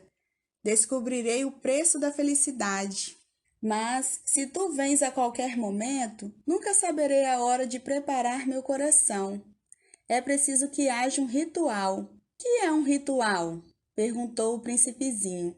É uma coisa muito esquecida também, disse a raposa. É o que faz com que um dia seja diferente dos outros dias, uma hora das outras horas. Os meus caçadores, por exemplo, adotam um ritual. Dançam na quinta-feira com as moças da aldeia. A quinta-feira é então o dia maravilhoso. Vou passear até a vinha. Se os caçadores dançassem em qualquer dia, os dias seriam todos iguais e eu nunca teria férias. Assim, o pequeno príncipe cativou a raposa. Mas quando chegou a hora da partida, a raposa disse: Ah, eu vou chorar. A culpa é tua, disse o príncipezinho. Eu não queria te fazer mal, mas tu quiseste que eu te cativasse. Quis, disse a raposa. Mas tu vais chorar, disse ele. Vou, disse a raposa. Então não terás ganhado nada. Terei sim, disse a raposa, por causa da cor do trigo. Depois ela acrescentou: Vai rever as rosas. Assim compreenderás que a tua é única no mundo. Tu voltarás para me dizer adeus e eu te presentearei com um segredo. O pequeno príncipe foi rever as rosas. Vós não sois absolutamente iguais à minha rosa. Vós não sois nada ainda. Ninguém ainda vos cativou, nem cativaste ninguém. Sois como era minha raposa. Era uma raposa igual a 100.000 outras. Mas eu a tornei minha amiga. Agora ela é única no mundo. E as rosas ficaram desapontadas. Sois belas, mas vazias, continuou ele. Não se pode morrer por vós. Um passante qualquer, sem dúvida, pensaria que a minha rosa se parece convosco. Ela sozinha é, porém, mais importante que todas vós, pois foi ela que eu reguei, foi ela que pus sob a redoma, foi ela que abriguei com o paravento, foi por ela que eu matei as larvas, exceto 2 ou 3, por causa das borboletas. Foi ela que eu escutei se queixar ou se gabar, ou mesmo calar-se algumas vezes, já que ela é a minha rosa. E voltou então a raposa. Adeus, disse ele. Adeus, disse a raposa. E eis o meu segredo. É muito simples. Só se vê bem com o coração. O essencial é invisível aos olhos. O essencial é invisível aos olhos, repetiu o príncipezinho. para não se esquecer. Foi o tempo que perdeste com tua rosa que a fez tão importante. Foi o tempo que eu perdi com a minha rosa, repetiu ele, para não se esquecer. Os homens esqueceram essa verdade, disse ainda a raposa, mas tu não a deves esquecer. Tu te tornas eternamente responsável por aquilo que cativas. Tu és responsável pela tua rosa. Eu sou responsável pela minha rosa, repetiu o príncipezinho para não esquecer. Capítulo 22. Bom dia, disse o pequeno príncipe. Bom dia, respondeu o manobreiro. Que fazes aqui? Perguntou-lhe o príncipezinho. Eu separo os passageiros em blocos de 1000, disse o manobreiro. Despacho os trens que os carregam, ora para a direita, ora para a esquerda. E um trem iluminado, roncando como um trovão, fez tremer a cabine do manobreiro. Eles estão com muita pressa, disse o pequeno príncipe. O que estão procurando? Nem o homem da locomotiva sabe, disse o manobreiro. E apitou, vindo em sentido inverso, um outro trem iluminado. Já estão de volta? Perguntou o príncipe. Não são os mesmos, disse o manobreiro. É uma troca. Não estavam contentes onde estavam? Nunca estamos contentes onde estamos, disse o manobreiro. E o apito de um terceiro trem iluminado soou. Estão correndo atrás dos primeiros viajantes? Perguntou o pequeno príncipe. Não, não corre atrás de nada, disse o manobreiro. Estão dormindo lá dentro ou bocejando. Apenas as crianças apertam seus narizes contra as vidraças. Perdem tempo com uma boneca de pano, e a boneca se torna muito importante, e choram quando ela lhes é tomada. Elas são felizes, disse o manobreiro. Capítulo 23. Bom dia, disse o pequeno príncipe. Bom dia, disse o vendedor. Era um vendedor de pílulas especiais que saciavam a sede. Toma-se uma por semana e não é mais preciso beber. Por que vendes isso? Perguntou o príncipezinho. É uma grande economia de tempo, disse o vendedor. Os peritos calcularam. A gente ganha 53 minutos por semana. E o que se faz com esses 53 minutos? O que a gente quiser, pensou o pequeno príncipe. Se tivesse 53 minutos para gastar, iria caminhando calmamente em direção a uma fonte. Capítulo 24. Estávamos no 8º dia da minha pane no deserto. Justamente quando bebi a última gota da minha reserva de água, foi que ouvi a história do vendedor. Ah, disse eu ao pequeno príncipe, são bem bonitas as tuas lembranças, mas eu não consertei ainda meu avião. Não tenho mais nada para beber, e eu também seria feliz se pudesse ir caminhando em direção a uma fonte. Minha amiga raposa me disse: Meu caro, não se trata mais da raposa. Por quê? Porque vamos morrer de sede. Ele não compreendeu o meu raciocínio e respondeu: É bom ter tido um amigo, mesmo que a gente vá morrer. Eu estou muito contente de ter tido uma raposa como amiga. Ele não pode avaliar o perigo, pensei. Não tem nunca fome ou sede. Um raio de sol lhe basta. Mas ele me olhou e respondeu ao meu pensamento. Tenho sede também. Procuremos um poço. Eu fiz um gesto de desânimo. É absurdo procurar um poço ao acaso, na imensidão do deserto. No entanto, pulsemo-nos a caminho. Já tínhamos andado horas em silêncio quando a noite caiu e as estrelas começaram a brilhar. Eu as apreciava como num sonho, porque a sede me tornara febril. As palavras do pequeno príncipe ressoavam na minha memória. Tu tens sedes também? Perguntei-lhe, mas ele não respondeu à minha pergunta.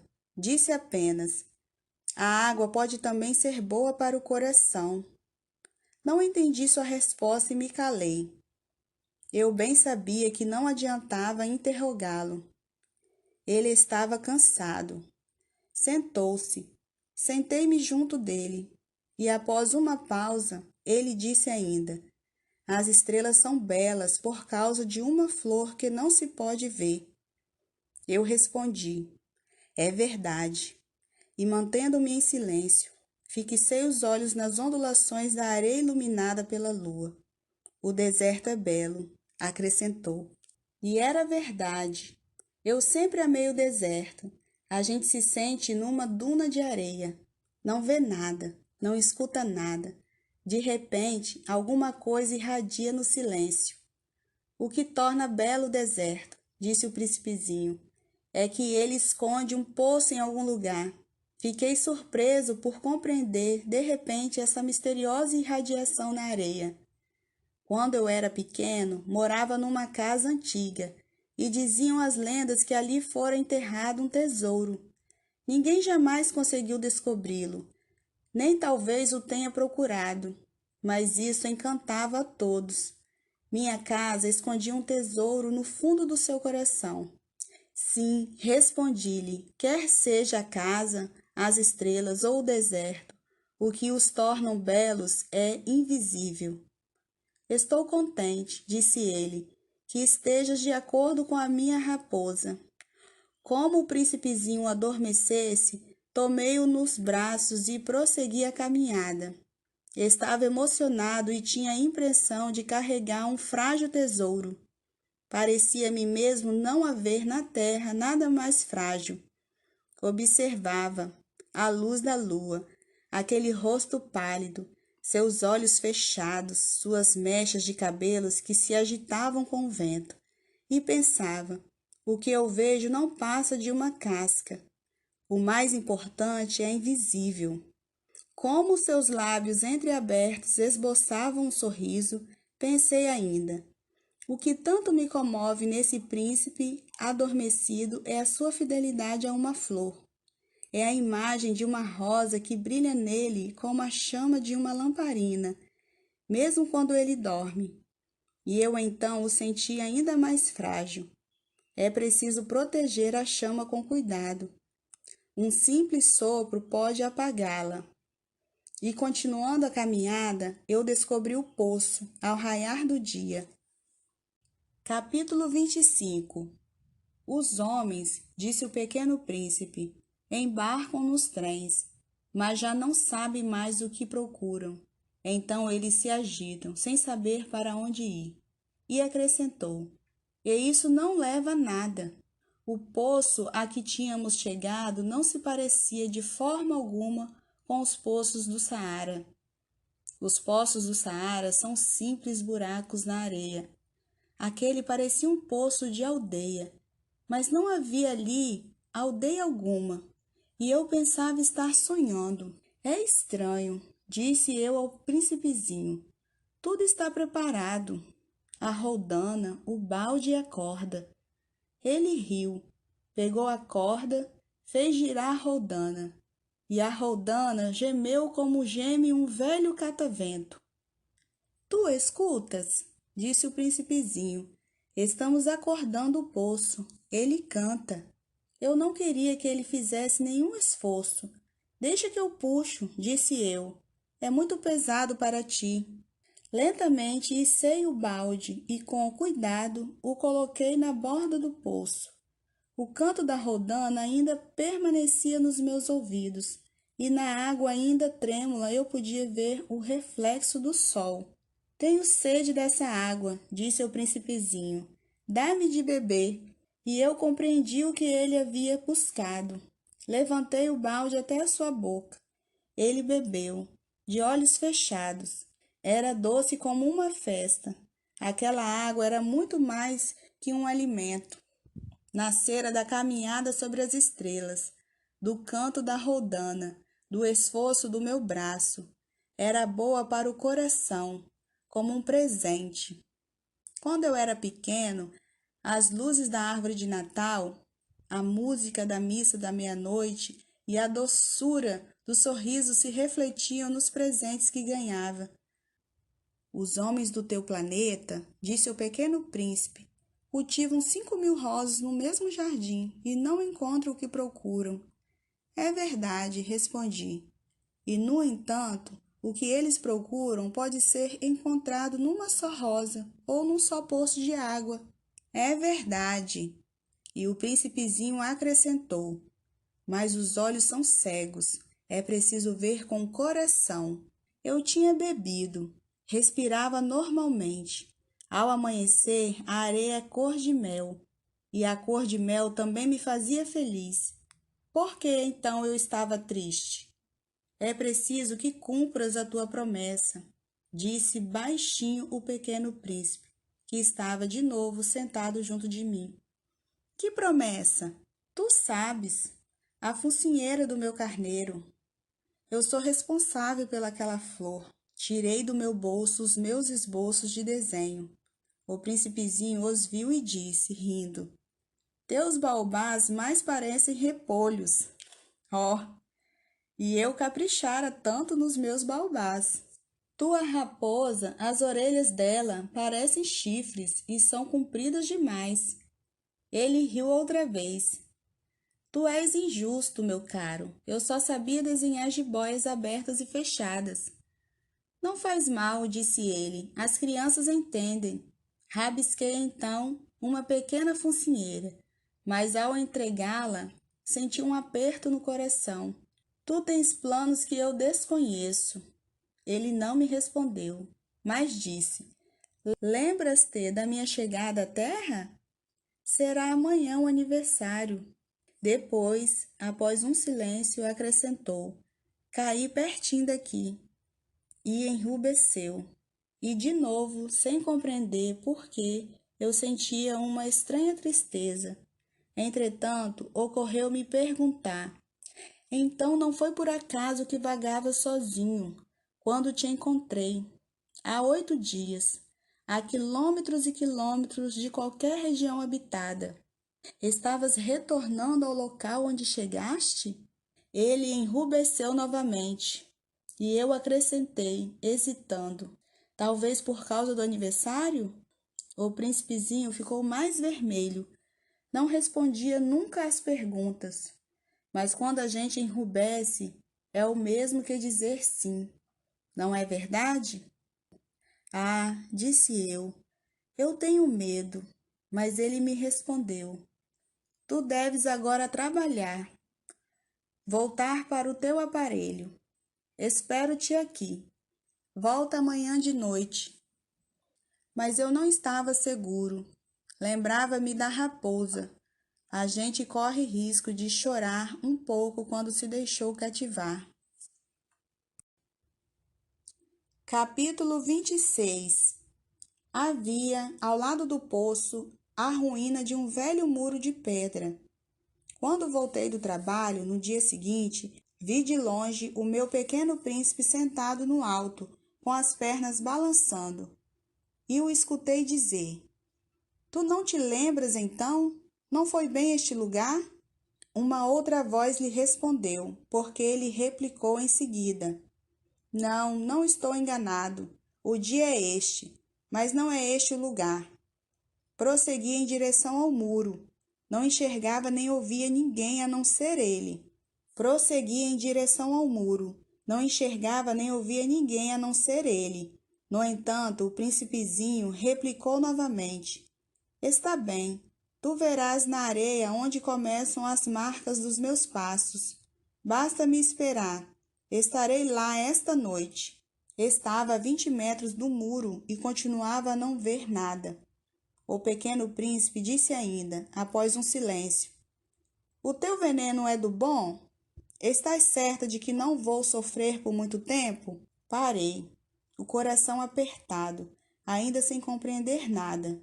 Agora vai-te embora, disse ele. Eu quero descer. Então baixei os olhos para o pé do muro e dei um salto.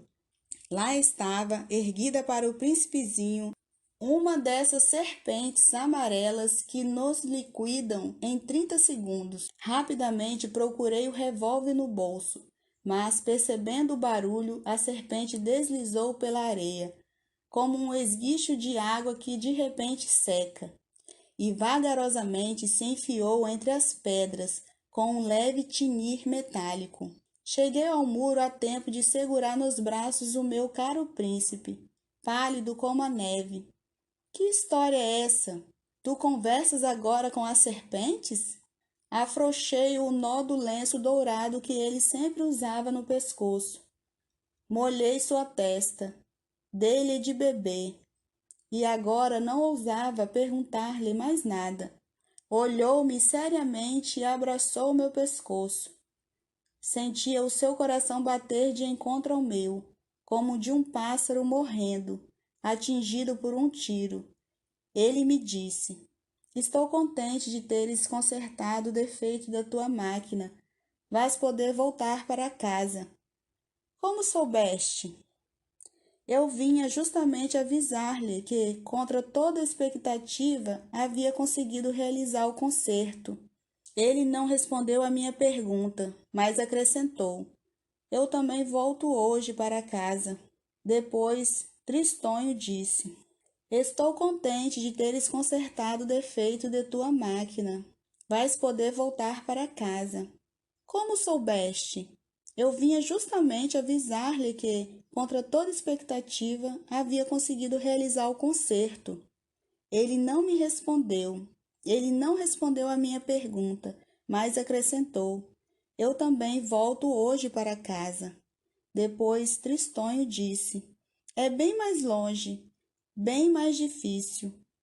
Eu percebia claramente que algo de extraordinário se passava.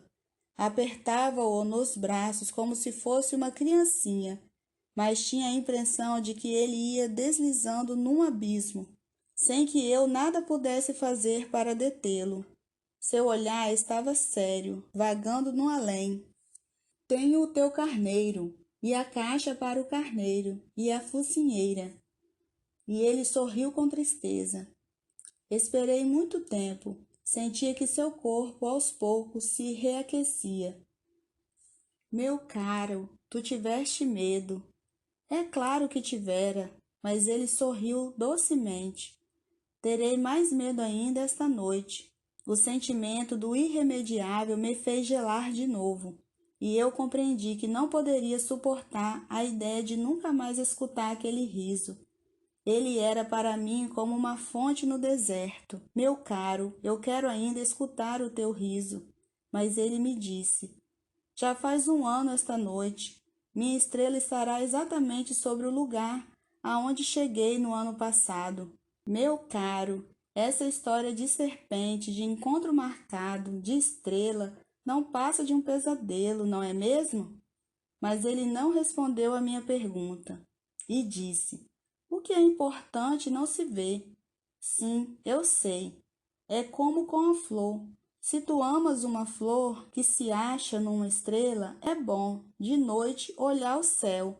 Todas as estrelas estarão floridas.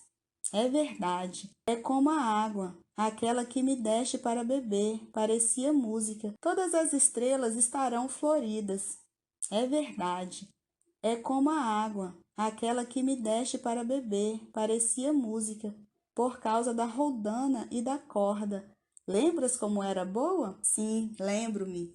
À noite tu olharás as estrelas. Aquela onde moro é muito pequena para que eu possa te mostrar. É melhor assim. Minha estrela será para ti qualquer uma das estrelas. Assim, gostarás de olhar para todas elas. Assim, gostarás de olhar todas elas. E ele sorriu, e ele riu outra vez. Ah, meu caro, meu querido amigo, como eu gosto de ouvir esse riso. Pois é, ele é o meu presente. Será como a água. O que queres dizer? As pessoas veem estrelas de maneiras diferentes. Para aqueles que viajam, as estrelas são guias. Para outros, elas não passam de pequenas luzes. Para os sábios, elas são problemas. Para o empresário, eram ouro. Mas todas essas estrelas se calam. Tu, porém, terás estrelas como ninguém nunca as teve. Quando olhares o céu à noite, eu estarei habitando uma delas, e de lá estarei rindo. Então será para ti como se todas as estrelas rissem. Dessa forma, tu, e somente tu, terás estrelas que sabem rir. E ele riu mais uma vez. E quando estiveres consolado, a gente sempre se consola. Tu ficarás contente por teres me conhecido. Tu serás sempre meu amigo. Terás vontade de rir comigo, e às vezes abrirás tua janela apenas pelo simples prazer. E teus amigos ficarão espantados de ver-te rindo, olhando o céu. E teus amigos ficarão espantados de ver-te rir, olhando o céu. Tu explicarás então: sim, as estrelas, elas sempre me fazem rir. E eles te julgarão louco. Será uma peça que te prego. E riu de novo. Será como se eu lhe houvesse dado, em vez de estrelas, montes de pequenos guizos que sabem rir. Será como se eu lhe tivesse dado, em vez de estrelas, montes de pequenos guizos que sabem rir. E riu de novo. Depois ficou sério. Esta noite, por favor, não venhas. Eu não te deixarei. Eu parecerei estar sofrendo. Parecerei estar morrendo. É assim. Não venhas ver. Não vale a pena. Eu não te abandonarei. Mas ele estava preocupado. Se eu lhe peço isto, é também por causa da serpente. As serpentes são más, podem morder apenas por prazer. Eu não te abandonarei. Mas uma coisa o tranquilizou. É verdade que elas não têm veneno para uma segunda mordida. Naquela noite não o vi partir. Saiu sem fazer barulho. Quando consegui alcançá-lo, ele caminhava decidido, num passo rápido. Disse-me apenas: "Ah, aí estás." E segurou minha mão, mas preocupou-se de novo. "Fizeste mal, tu sofrerás. Eu parecerei estar morto, e isso não será verdade. Tu compreendes. É muito longe, eu não posso carregar este corpo, é muito pesado. Mas será como uma velha concha abandonada. Não tem nada de triste numa velha concha." Fiquei mudo. Ele perdeu um pouco da coragem, mas fez ainda um esforço. "Será lindo, sabes? Eu também olharei as estrelas. Todas as estrelas serão como poços com uma roldana enferrujada. Todas as estrelas me darão de beber." Eu continuava mudo. "Será tão divertido. Tu terás 500 milhões de guizos, e eu terei 500 milhões de fontes."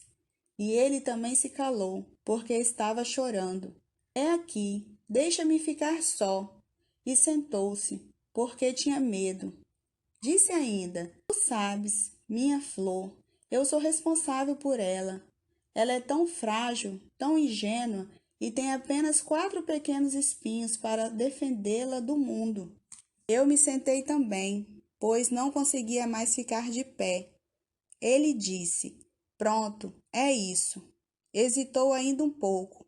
Depois levantou-se. Deu um passo. Eu não podia mover-me. Houve apenas um clarão amarelo perto da sua perna. Permaneceu por um instante imóvel. Não gritou.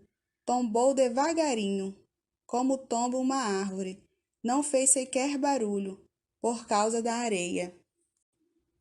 Capítulo 27. E agora já se passaram 6 anos. Jamais contaram essa história. Os companheiros que me encontraram quando voltei ficaram contentes de me ver são e salvo. Eu estava triste, mas lhes dizia: "É o cansaço." Agora já me conformei um pouco, mas não completamente. Tenho certeza de que ele voltou ao seu planeta, pois ao raiar do dia não encontrei o seu corpo. Não era um corpo tão pesado assim. E gosto à noite de escutar as estrelas. É como ouvir 500 milhões de guizos. Mas eis que acontece uma coisa extraordinária. Na focinheira que desenhei para o pequeno príncipe, esqueci de juntar a correia de couro. Ele não poderá jamais prendê-la no carneiro. E então eu pergunto: o que terá acontecido no seu planeta? Talvez o carneiro tenha comido a flor. Às vezes penso: certamente que não. O príncipezinho guarda sua flor todas as noites na redoma de vidro e vigia atentamente seu carneiro. Então eu me sinto feliz. E todas as estrelas riem docemente. Ou penso, às vezes a gente se distrai e isso basta. Uma noite ele se esqueceu de colocar a redoma de vidro, ou o carneiro saiu de mansinho, no meio da noite, sem que fosse notado, e todos os guizos se transformam em lágrimas. Eis aí um grande mistério. Para vocês, que também amam o Pequeno Príncipe, como para mim, todo o universo fica diferente se, em algum lugar que não sabemos onde, um carneiro que não conhecemos comeu ou não uma rosa. Olhem o céu, perguntem a si mesmos: o carneiro terá ou não comido a flor? E verão como tudo fica diferente. E nenhuma pessoa grande jamais entenderá que isso possa ter tanta importância. Esta é, para mim, a mais bela e a mais triste paisagem do mundo. É a mesma página anterior, mas desenhei-a de novo para mostrá-la bem. Foi aqui que o Pequeno Príncipe apareceu na terra e depois desapareceu. Olhem atentamente esta paisagem para que estejam certos de reconhecê-la, se viajarem um dia pela África, através do deserto. E se passarem por ali, eu lhes peço que não tenham pressa e esperem um pouco bem debaixo da estrela. Se de repente um menino vem ao encontro de vocês, se ele ri, se tem cabelos dourados, se não responde quando é perguntado, adivinharão quem ele é. Façam-me então um favor, não me deixem tão triste. Escrevam-me depressa dizendo que ele voltou.